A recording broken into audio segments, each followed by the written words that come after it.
오늘 주신 살아계신 하나님의 말씀 마태복음 9장 14절부터 17절 말씀 받들어 읽어드리겠습니다. 성령의 음성을 들으시기 바랍니다.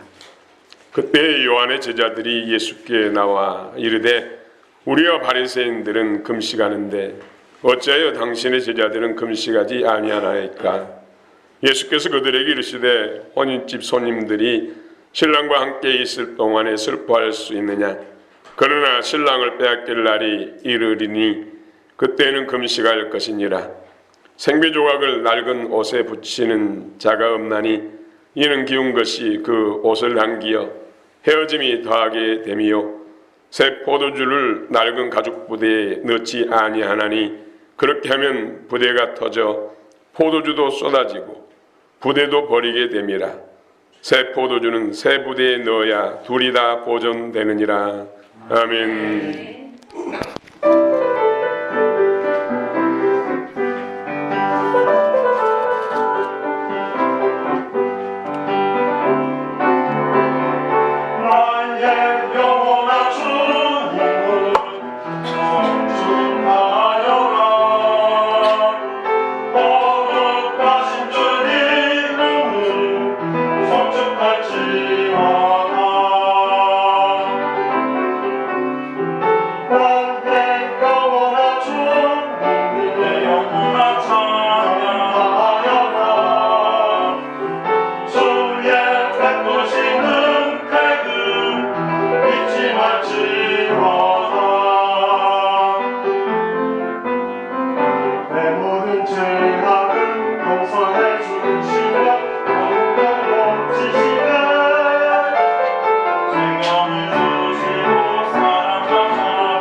우리 하나님께서 기뻐 명하시고 또 놀라운 회복을 우리 모두에게 주실 줄로 믿습니다. 예, 마음을 활짝 여시고 영어로 주의 영광을 보시기 바랍니다. 이 대한민국 아직도 북쪽은 조선이라고 하죠. 북조선, 남쪽은 자유 대한민국이죠. 자유민주주의 대한민국 공화국. 1948년 8월 15일 이 자유 대한민국이 건국됐습니다. 요즘 건국전쟁이라는 다큐멘터리가 시대적으로 좀 많은 사람들에게 크게 영향을 주고 있습니다. 특별히 그 다큐멘터리에서 1953년에 휴전협정이 이루어졌었죠. 그리고 1년 후 초 대통령 이승만 대통령이 미국의 초청을 받아서 1954년 8월 2일 영웅의 거리, 그 뉴욕을 말하죠. 뉴욕. 거기서 환영을 받는데 연도에 인산이 내리는 미국 시민들, 빌딩 층층이 사람들이 빼곡히 자리 잡으면서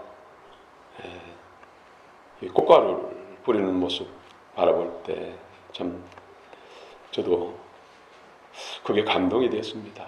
그때부터 눈물이 앞을 가리고 시종일관 눈물을 흘리면서 상영했습니다.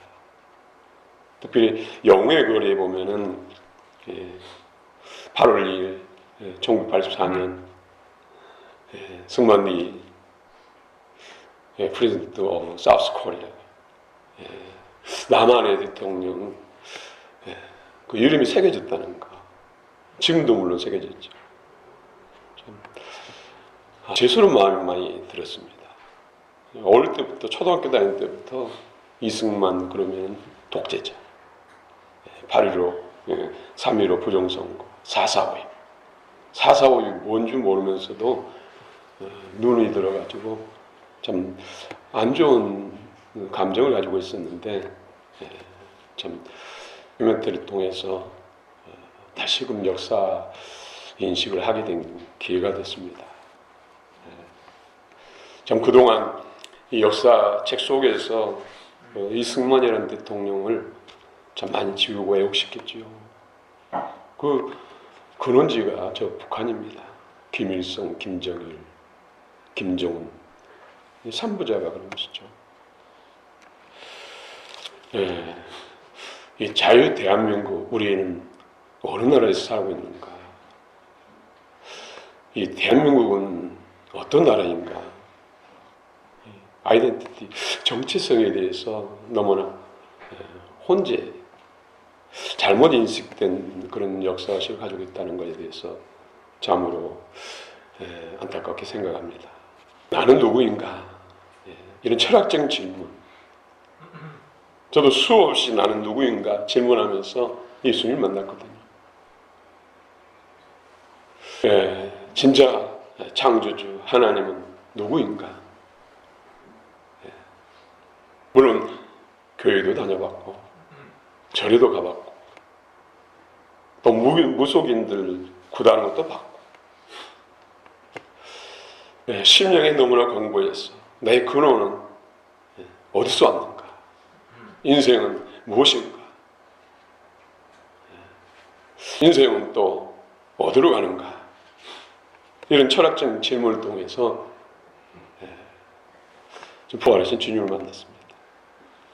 그러고 난 다음에 제 인생은 완전히 바뀐 것이죠. 먹고 마시는 것부터 삶의 일상이 다 바뀌었습니다. 그야말로 인생의 혁명이 일어난 것이죠. 인간 나. 영은 예수 믿는 사람들은 다 똑같습니다. 하나님의 영. 다른 것은 나, 혼이란 것이죠.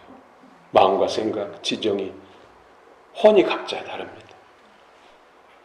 사람은 일란성 쌍둥이라도 다른 부분이 있는데 그것은 지문. 여러분의 지문은 10손가락 다 다릅니다. 또 다른 것이 있는데 눈, 홍채 패턴이 일란성 쌍둥이도 다르다는 것이죠.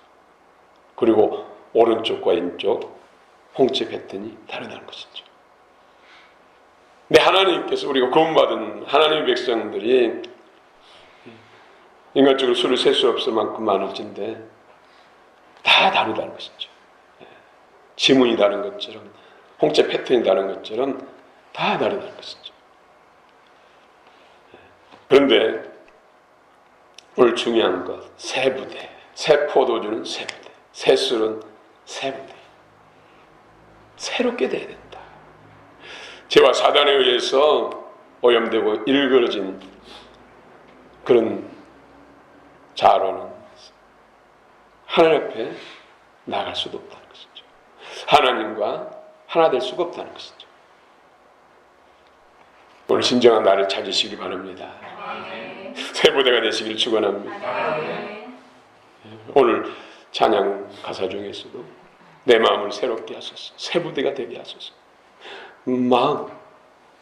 마음이 새로워지는 것이 바로 세부대가 되면 마음이 새로워진다. 아멘. 세부대. 오늘 배경을 보면은 예수님께서 세리 마태 집에 갔습니다. 마태를 제자로 부르기 위해서 나를 따르라. 아콜루테이 모이 나를 따르라. 그때 바리새인들이 예수님이 지금 누구 집인 줄 알고 세리 민족적인 그런 매국노 죄인의 집이 왜다 하면서 수근수근 하는 것이죠. 그래서 예수님께서 그 악한 마음을, 그 생각을 아시고 건강한 사람에게는 뭐 병원 의사가 필요 없지만 아픈 사람에게는 의사가 필요하잖아요. 이처럼 의인에게는 내가 필요하지 않고 내가 죄인을 불러서 구원하기 위해서 왔다. 너희들이 죄인, 매국노, 죄인들 중에서 창기하고 세리는 같은 직업이었어. 국가를 팔아먹고 이스라엘 민족과 백성들을 수탈한다고 해서 죄인 중에 죄인을 취급했다는 것이죠. 근데 예수님께서는 이 죄인을 내가 불러서 의롭게 하기 위해서 왔다. 아콜루테이 모이 나를 따르라. 그러면서 세리마태가 예수님을 따른 제자가 된 것입니다. 그런데 또 세례 요한의 제자들이 열심히 특심이잖아요. 예수님 앞서서 3개월 전부터 예수님이 오시는 길을 예비하기 위해서 죄를 책망하고 회개를 촉구하고 그래서 예수님의 말씀을 잘 받아들일 수 있도록 그 사역을 한 선지자가 바로 세례 요한. 그걸 따른 제자들이 많았다는 것이죠. 그 제자들이 궁금한 거 있었어요. 예수님께 나가서 예수님 바리새인도 그렇고 우리들은 금식하는데 왜 예수님과 제자들은 금식하지 않지요? 왜 금식하지 않습니까? 보니까 놀라운데 사역 가운데 놀라운 말씀 또 놀라운 능력이 나타나는데 금식하지 않고 어떻게 저런 일이 일어났을까? 왜 금식하지 않죠? 우리들은 금식하고 바리새인들은 누가복음 18장에 보면 일주일에 2번씩 금식한다고. 일주일에 2번씩. 여러분 일주일에 한 번 금식하기도 힘들잖아요. 하루 금식하기 힘들잖아요. 그럼 2번씩이나 평생에 하고 있다는 것이죠. 그런데 왜 예수님과 제자들은 금식하지 않죠? 그 대답에 있어서 이래서 아직 금식을 안 하고 있다. 뭐 이유를 댈 줄 알았는데 뜬금없는 대답을 한 거예요. 혼인집에 손님들이 신랑과 함께 있을 때 슬퍼할 수 있겠느냐? 신랑을 빼앗길 때가 오는데 그때는 금식하리라. 엉뚱한 대답을 하신 거예요. 아무튼 세례 요한의 제자들은 이해를 한지 못한지 모르지만은 아무튼 예수님의 답은 혼인집 비유를 통해서, 혼인집을 통해서 신랑과 신부를 통해서 금식에 대해서 답을 주십니다. 오늘 14절 15절 한번 읽어봅시다. 14절 15절 시작. 우리가 바리새인은 금식하되 각자여 당신의 죄는 금식하지 아니하나이까. 예수께서 그들에게 이르시되 혼인집 손님들이 신랑과 함께 있으면 슬퍼할 수 있느냐. 그러나 아멘. 이게 놀라운 비밀이 있습니다.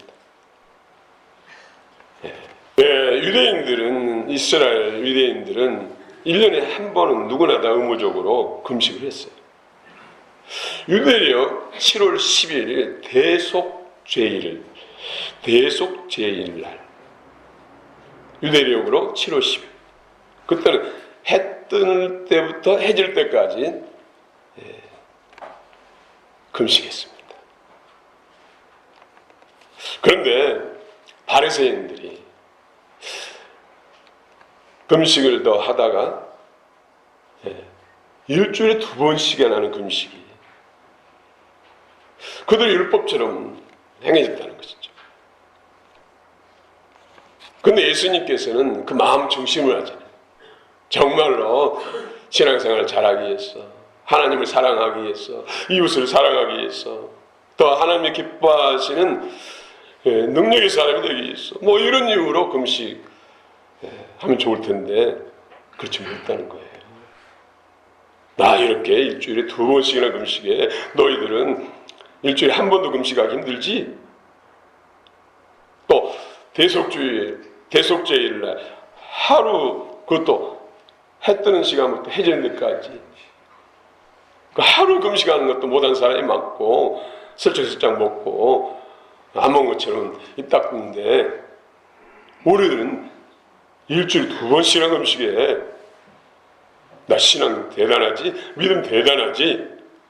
이름을 외치겠다는 것이 자신을 들리기 위해서 자랑하고 사람들에게 박수받기 위해서. 사람의 명예욕은 참으로 상상을 초월해요. 인정받고자 하는 마음은 타락한 본성 아니에요. 그래서 누구든지 왕 되려고 하고 싶고 왕 취급받고 싶고 그런 타락한 본성 안에서 나온 것이 바로 바리새인들에게 있어서 일주일에 2번을 금식했다는 거예요. 아들의 예수님은 골방 기도를 말씀하셨죠. 하늘 앞에 하라는 것이죠. 하나님. 금식할 때도 누구한테 펴내기 않게 해서 잘 씻고 또 기름도 바르면서 최취한 모습을 보이지 말라는 것이죠.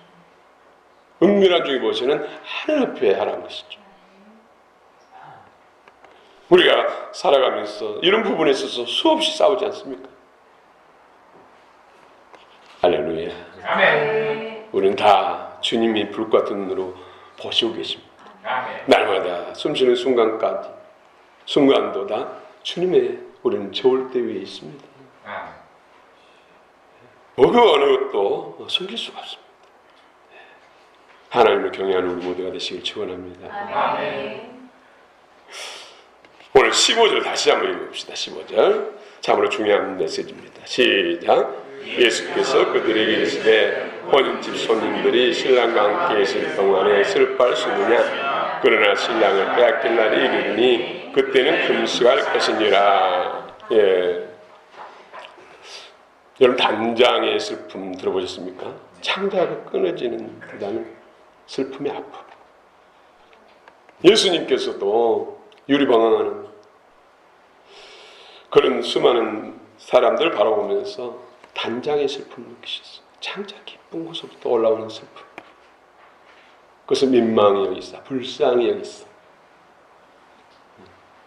예수님의 인생들을 구원하기 위해서 예수님은 주님의 지상 사역을 잘 감당하기 위해서 세례요한에게 요단강에서 인류의 죄를 전가시키는 세례를 받으시고 그 다음에 하늘문을 열려서 성령이 비둘기같이 임하면서 공생애가 시작됐죠. 지상사역이 시작됐어요.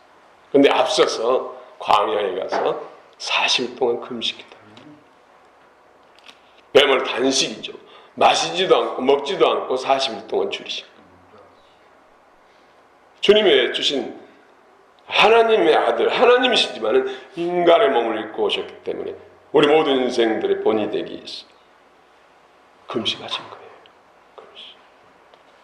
그런데 바리새인들은 하나님을 사랑하기 위해서 주신 사명을 잘 감당하기 위해서 능력받아서 더 많은 영혼들을 세우기 위해서 뭐 이런 이유가 아니라 자기를 자랑하기 위해서 신앙을 자랑하기 위해서. 근데 예수님께서는 금식, 너희들 금식할 때가 온다. 진짜 금식할 때가 온다. 그때 금식 안 하는 자들이 마카레스고 예실의 복의 주인공이다. 말씀입니다.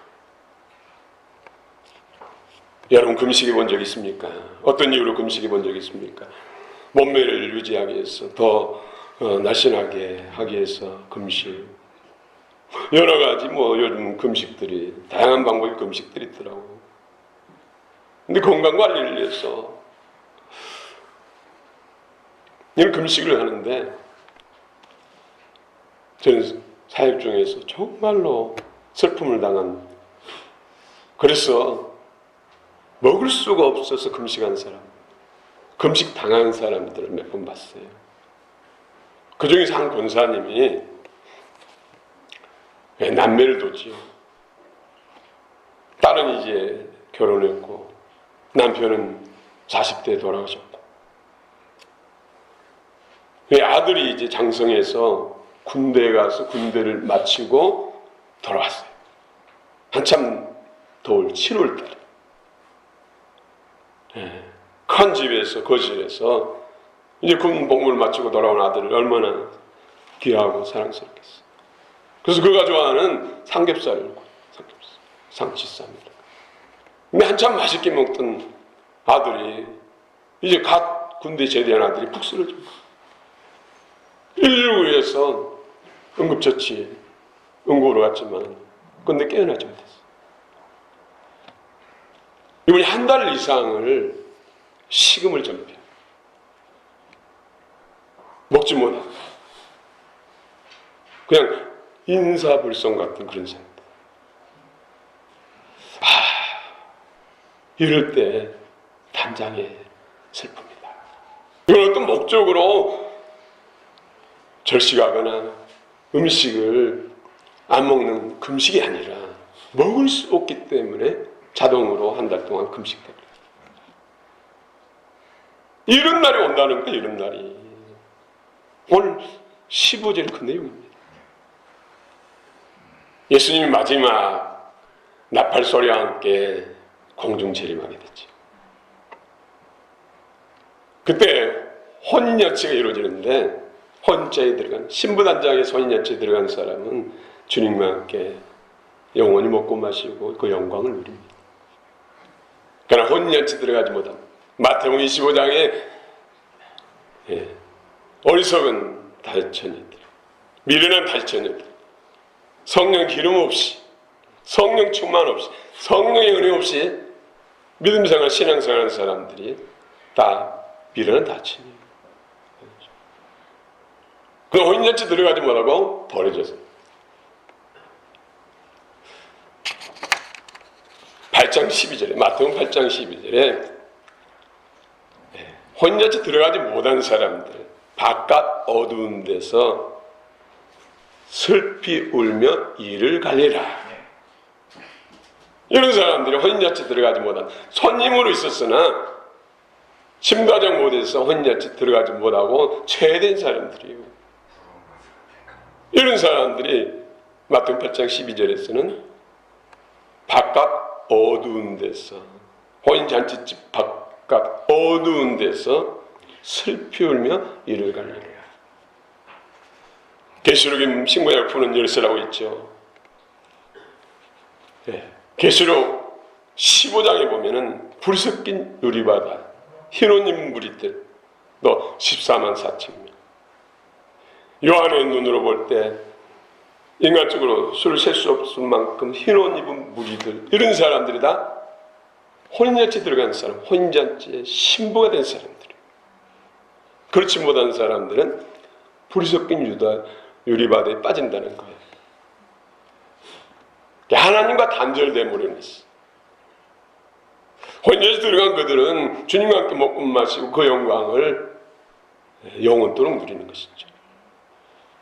근데 바깥 어두운 데서 슬피 울며 이를 갈 사람들, 언제까지입니까? 백부자 심판 통해서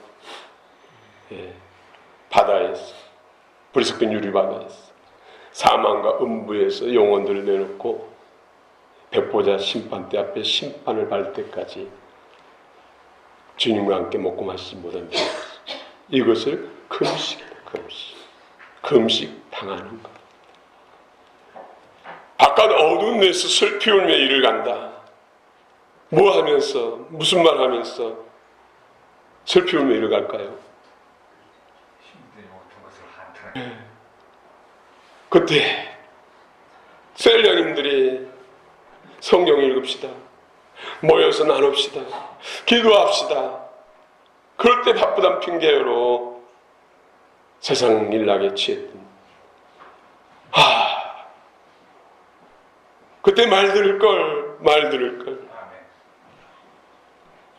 예, 성령을 소멸치 말고 성령 충만 받으세요. 성령 충만 받으세요. 성령을 힘입어서 사십시오. 영이 늘 따라 성령을 행하십시오. 성령 충만할 때 뭐 열심히 하면 되지 뭐 다 그런 것이지 하면서 기둥을 듣고 무시했던 그때 후회하면서 그때 성령 충만할 걸, 기름 부음 받을 걸,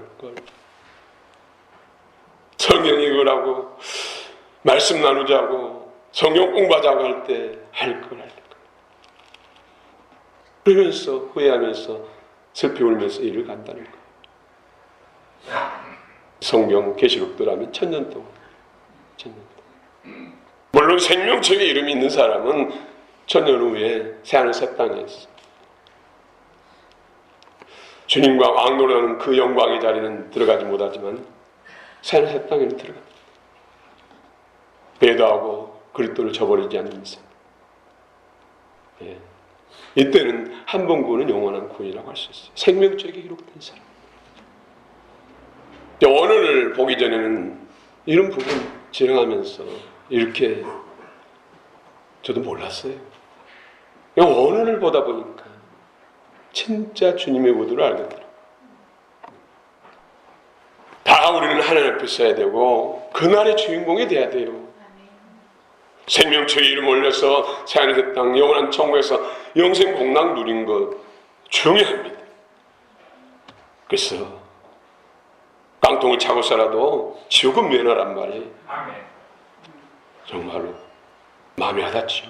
그러나 우리는 그보다 더 큰 영광을 알잖아요. 진정한 성경 원리를, 길을 알잖아요.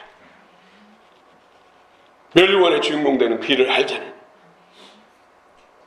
주님과 영원토록 생명력에 참여하고 상속권자로 복락을 누리는 길을 알잖아요. 알면 가야죠. 몰라서 못 가는 것이죠. 왜 바리새인들은 그처럼 열심히 특심했는데 그 자리에 못 들어갔을까요? 주님 앞에 책만 받았을까요? 오늘 16절 봅시다. 16절 시작. 생배 조항을 다른 곳에 주시는 자가 없나니 이는 죽은 것이 그것을 받으려 여전히 더하게 되네요. 네, 생배조화 낡은 옷. 뭐 낡은 옷은 여러분 잘 아시죠? 옛사람, 옛자. 새로지지 않는 마음 생각, 새로지지 않는 지정이 혼. 하나님께서 예수님 성부성자 성령 하나님께서 에덴동산 흙을 인간의 모양을 빚으시고 그에 누아의 생기를 불어넣으신 성령 누아의 영을 불어넣으시니까 생령, 이 생령 산 사람이 됐다. 혼적인 존재, 네페시 인간이 됐다. 부식기의 인간이 됐다는 것이죠. 그런데 하나님의 마음과 생명 영이 들어오기 전에 범죄함으로 인해서 하나님의 영이 거할 자리에 사단이 들어와서 사망이 된 거잖아요. 그래서 혼이 더러워지고 오염된 거예요. 이걸 새롭게 하기 위해서 예수님이 인간의 몸을 입고 오셔서 인간 대신해서 고난을 당하시고 십자가 무가피를 지고 죽으신 거예요. 오염된 것, 사랑과 죄와 사랑의 권세로부터 해방시키셔서 새 사람을 주셨어요. 하나님이 원래 원하시는 목적에 새 사람을 주시기 위해서. 그래서 내가 그리스도와 함께 십자가에 못 박혔나니. 그런 적이 전에 내가 산 것이 아니요 오직 내 안에 누가 산다고요? 그리스도가 사시고 있어요. 이제 내가 육체 가운데 지금 살아가는 것은 나를 위하여 자기 몸을 버리신 하나님의 아들을 믿는 믿음으로 사는 것이다. 이런 사람이 새 사람 된 것이죠. 새 부대가 된 것이죠. 여기서 생배 조각, 생배 조각은 그 자체로는 좋은 것 같은데, 옷을 오래 입으면 날아가서 금방 떨어질랑 말랑하잖아요. 그때 이제 새 천을 잘라서 대고 기우면은 새 천은 너무 강하기 때문에 낡은 옷을 그냥 더 심하게 찢어지죠. 생배조각. 이 생배조각은 물론 예수님의 말씀입니다. 그러나 영과 생명이 되지 않는 말씀, 이 영과 생명이 되지 않는 말씀, 가장 많이 생배조각으로 가득했던 사람들이 바리새인들입니다. 그 말씀이 성령 안에서 영이 되고 생명이 되고 그릇된 마음과 주님의 생명으로 받게 되는데, 그렇지 못하니까 오히려 다른 사람을 정죄하고 판단하고 오히려 심판하는 자리에 서게 되는 것이죠. 이 생배정은 또 다듬어지지 않는 은사, 성령의 외적 능력, 그것도 마음과 생명, 그것도 사랑 안에서 주님과 연합되지 않으면 오히려 은사 능력은 다른 사람을 죽입니다. 수많은 사람들 넘어뜨게 만듭니다. 그래서 2단, 4단, 3단이 되게 하는 것이 생배조. 그래서 말씀을 머리에로만 암기하면 안 됩니다. 이러면은 바리새인데요. 생배조각으로 그냥 남아있는 거예요. 이것이 마음으로 내려와서 영이 되고 생명이 될 때, 그럴 때 마음과 성품, 그럴 때 신령한 은혜, 그래서 성령의 세술에 충만, 그럴 때 영으로 충만한 이런 사람들이 그럴 때 제자가 되고 신부가 되고 하나님의 자녀의 상속권자가 됐어. 영원토록 주님과 영광을 또 왕노릇하는 줄 믿습니다. 아멘. 다시 한번 16절, 17절 한번 읽어봅시다. 시작.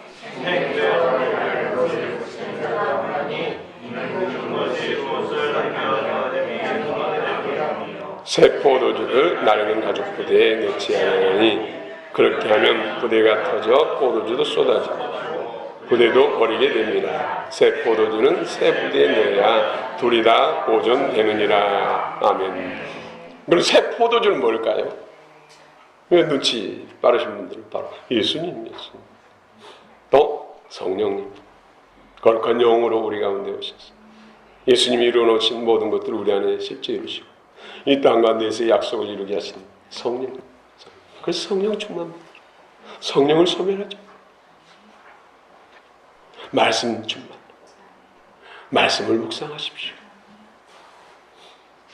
말씀을 묵상합니다. 여러분, 구약의 사람들은 특별한 사람이 성령이 있잖아요. 그럼 구약 사람들은 다 그날의 주인공이 못 되게 해요. 방법이 바로 묵상을 통해서. 그 시편 1편에 보면 복 있는 사람은 복 있는 사람. 이 복이 히브리어로 에쉬, 헬라어로는 마카리오스. 혼인잔치 들어가 주님과 하나 돼서 영원히 주님과 함께 왕노릇하는 복이 바로 마카리오스, 에쉬의 복이에요.